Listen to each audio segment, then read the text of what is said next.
cronista aí de Fla. Primeiramente, parabéns pela classificação. Felipe, é um jogo muito difícil. A gente sabe que Libertadores, muitas vezes, se a Copa, a classificação nem sempre é com o melhor desempenho. Mas eu queria saber de você, em relação a esse confronto e o confronto do Maracanã. Esses confrontos, né? Claro que tem um adversário, tem a qualidade também do adversário, mas a disparidade que foi, principalmente do primeiro tempo do Flamengo e do segundo no Maracanã e o confronto de hoje. Um Flamengo que não conseguiu render, pelo menos, em chances, né? Nessa partida em especial. E também, se você puder só explicar pra gente, se não me engano, acho que é o 13º jogo seguido que você tem a possibilidade de fazer 5 substituições e você não usufrui ela. Você sempre fala de controle de carga. Você acha que isso também não pode estar interferindo na parte física do Flamengo? Boa noite. Boa noite.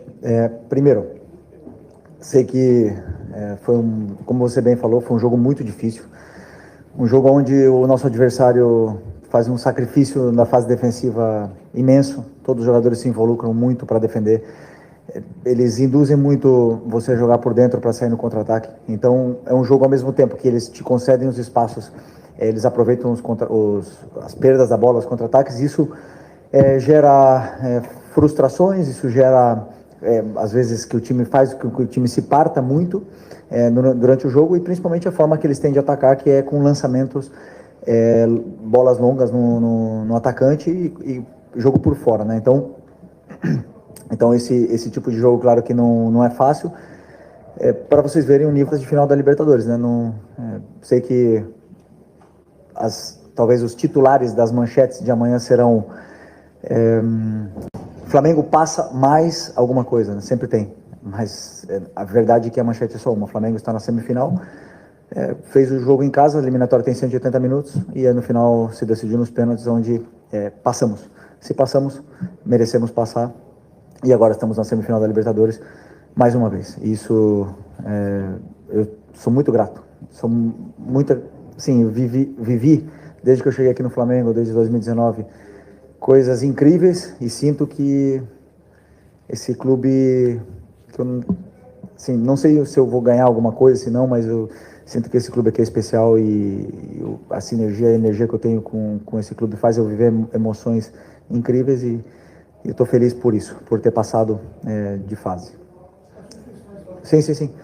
E sobre as substituições, eu sempre opto, lembrando que 4 anos atrás, 5 anos atrás, só podiam fazer 3 substituições, né? Essa regra nova são 5, e eu optei por deixar os jogadores no campo para os que poderiam bater pênalti, no caso do Jorginho. Eu queria ter tirado o Jorginho antes, mas imaginei o pênalti. O Lino, na minha visão, estava levando perigo por aquele lado, por mais que estava sendo difícil. Ele tem esse 1 contra 1 e esse terço final, tanto é que uma das melhores jogadas de perigo no segundo tempo foram dele, e optei por não fazer as trocas, porque eu acreditava que os jogadores que estavam no campo eram os melhores para poder vencer. Fisicamente não foi o problema, porque acabamos o jogo no campo do adversário em todo momento. Buenas noches, profesor Felipe. Buenas. Gustavo Leizón para Tiempo Deportivo. ¿Se va conforme con el rendimiento de su equipo hoy? Bueno, en español, ¿no? Ok.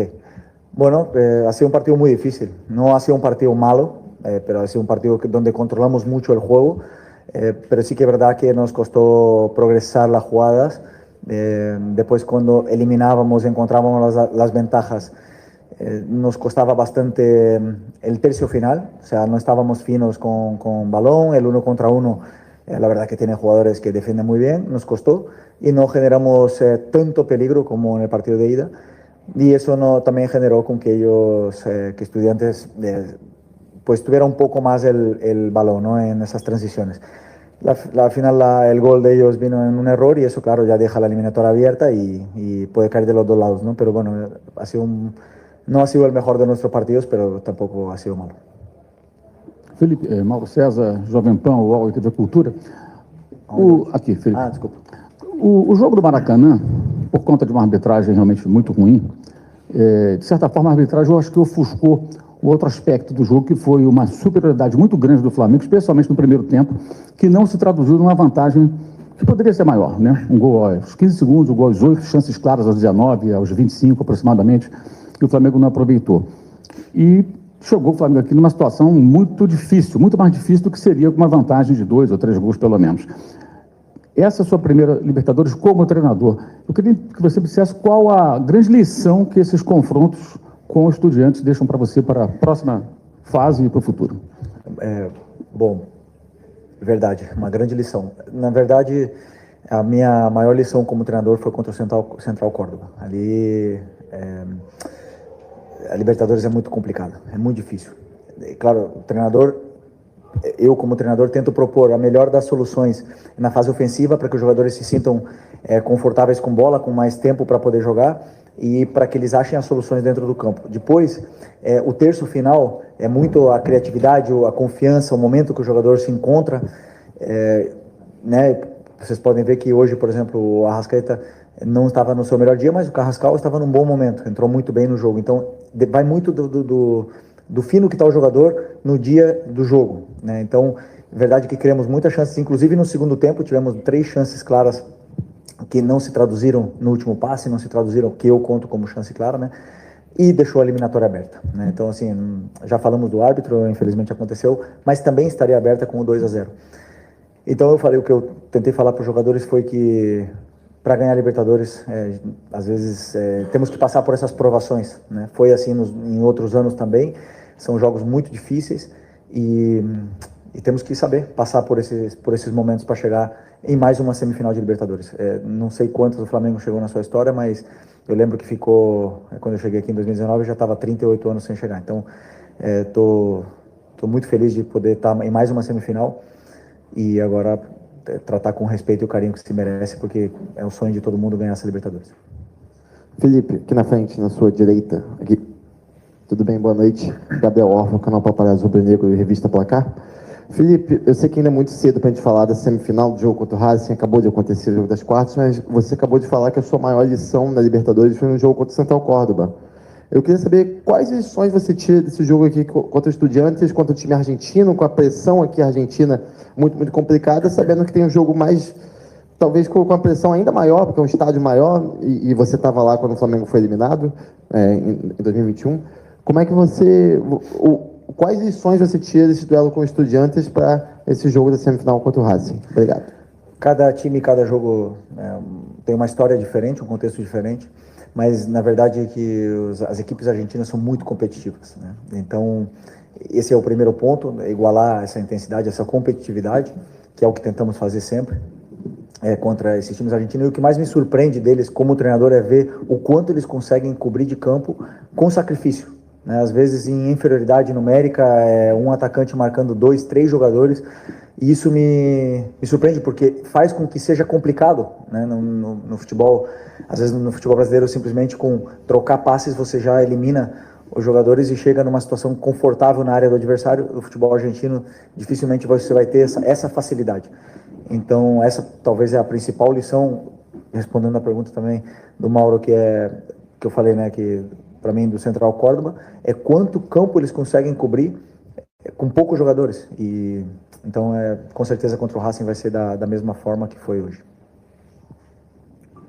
Boa noite, Felipe. Aquí a izquierda. Martín Leiva para La Bola Sport. Con licencia voy a preguntar en español. Sí. Te quería consultar, bueno, ahora están en semifinales, le toca a otro equipo argentino, pero esta vez el equipo de Costas, considerado la bestia negra por Brasil, porque ha eliminado en finales a Botafogo, Cruzeiro y en fase de grupo, bueno, Fortaleza.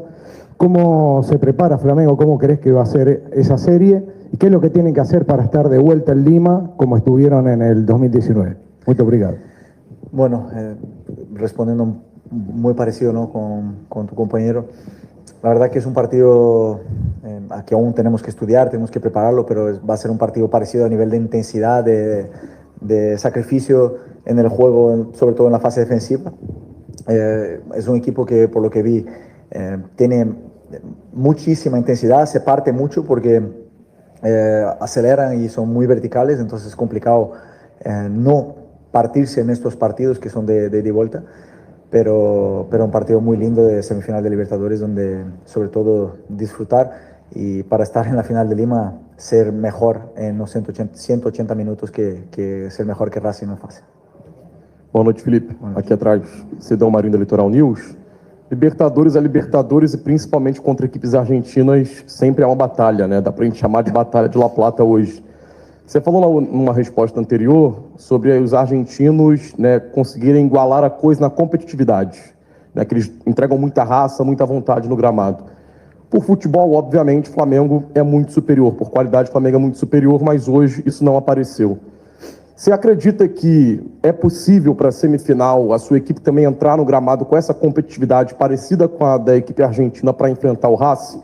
E se essa vitória, na sua visão, é uma vitória de time campeão, quando não vai bem no gramado, mas tem um ponto como o Rossi, que salva 2 vezes no pênalti, é um mérito também do goleiro.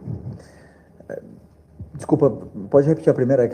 Da competitividade que os argentinos colocam no gramado, se é possível. Bom, como as armas sempre, né, de um time que incomoda muito é defender muito forte, de forma com perseguições agressivas, faltas, e sabem fazer muito bem isso. A fase defensiva das equipes argentinas são muito fortes e abrem mão de propor para jogar por uma segunda bola e chegar mais perto da tua área e ganhar terreno assim. Isso se traduziu em chances claras pro Estudiantes? Não vejo assim. Então, assim, o Flamengo foi mal no jogo. Eu poderia dizer que o Flamengo não foi o Flamengo que vocês estão acostumados a ver. Muito por mérito do Estudiantes, que conseguiu realmente incomodar, anular, mas a gente teve todo o controle do jogo no primeiro tempo, tivemos a bola, tivemos a posse. Chegamos muitas vezes na área do adversário, porém o último passe, a última finalização, o último drible não estava saindo. E isso fez com que, claro, os jogadores perdessem bola, o time se partisse em várias situações. Mas dizer que o Estudiantes foi superior é um pouco, para mim, não condiz com a verdade. Tanto é que tivemos o segundo tempo todo tentando, perto da área deles ali, machucá-los. Na verdade que não conseguimos, como eu falei, progredir nesse terço final, e é algo que temos que melhorar e continuar trabalhando. Você acha que é a vitória do time campeão? Para vencer a Libertadores tem que passar por muitas provações e ainda faltam 3 jogos. Então, para ser campeão tem que passar por uma semifinal que vai ser muito complicado. Felipe, Mauro Santana, do canal Mauro Santana, boa noite. Apesar de ainda termos bastante tempo para a semifinal, eu acredito que agora você vai voltar o foco para o Brasileirão, até pela posição do Flamengo brigando pelo título diretamente, mas até por conta dos confrontos, e o Flamengo vai ter que jogar novamente fora de casa, vai ter que decidir novamente fora de casa uma possível vaga para a decisão. Até que ponto isso pressiona para que você consiga encaminhar uma classificação em casa, conseguir uma vitória por uma boa vantagem em casa, para não depender da pressão que todos nós conhecemos, que é natural da Libertadores, e mais ainda no cilindro de Avejaneda, e até aprender até lá com isso, sendo que até para o Brasileirão, embora seja uma competição completamente diferente da Libertadores, mas o Flamengo tem 2 confrontos diretos em casa contra Palmeiras e Cruzeiro, uma briga direta pelo título. Oi, Paulo. Não, perfeito. Entendi bem.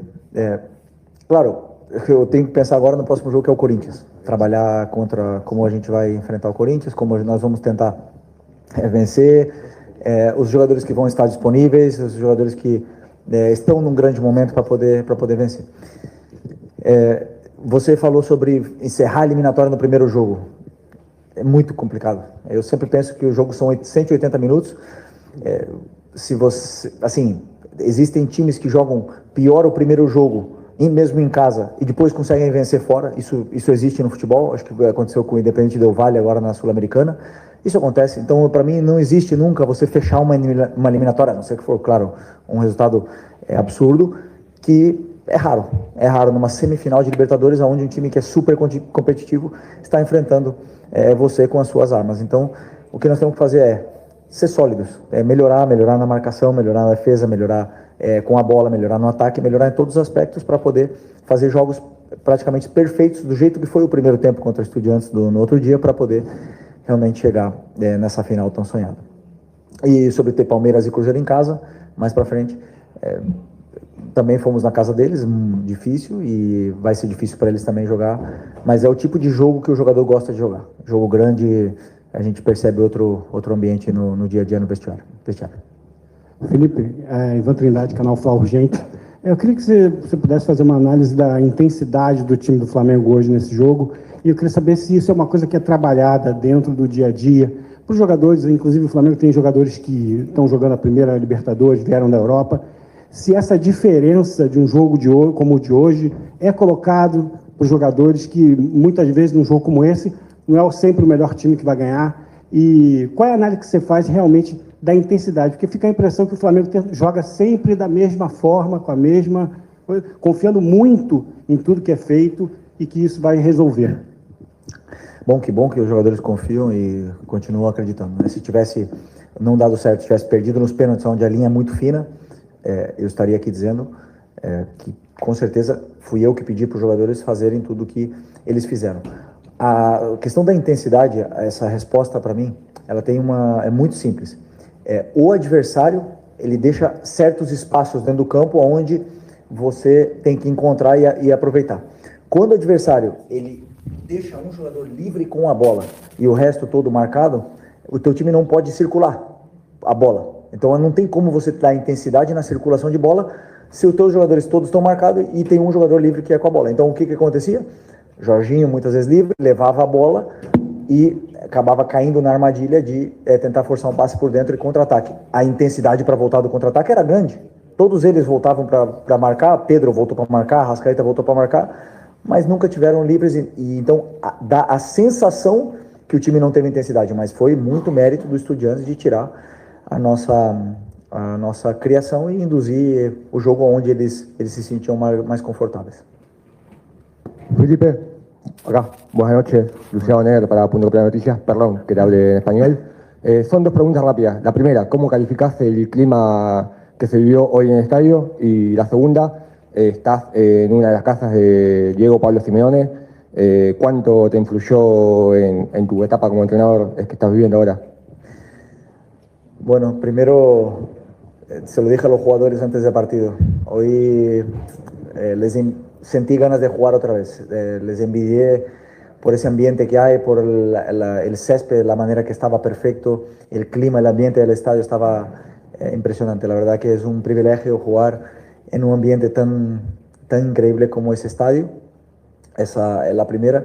Verdad que con nosotros, cuando estábamos controlando el juego y teníamos bastante posesión, se bajó mucho el volumen y conseguimos eso, pero claro, luego vino el gol y se vinieron arriba otra vez y la afición, es verdad que no dejó de animar en ningún momento. Sobre Simeone trabajó aquí, ¿verdad? Fue campeón aquí, ¿no? 2006. Ok.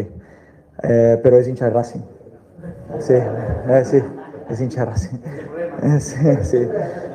Bueno, es como, ya se lo dije muchas veces, es como un padre para mí. Hoy estoy sentado aquí fue porque él me ha inspirado a esto, ha cambiado mi vida en muchos sentidos y soy muy agradecido a él. Y nada, le deseo la mejor de la suerte siempre porque él sabe que le quiero mucho.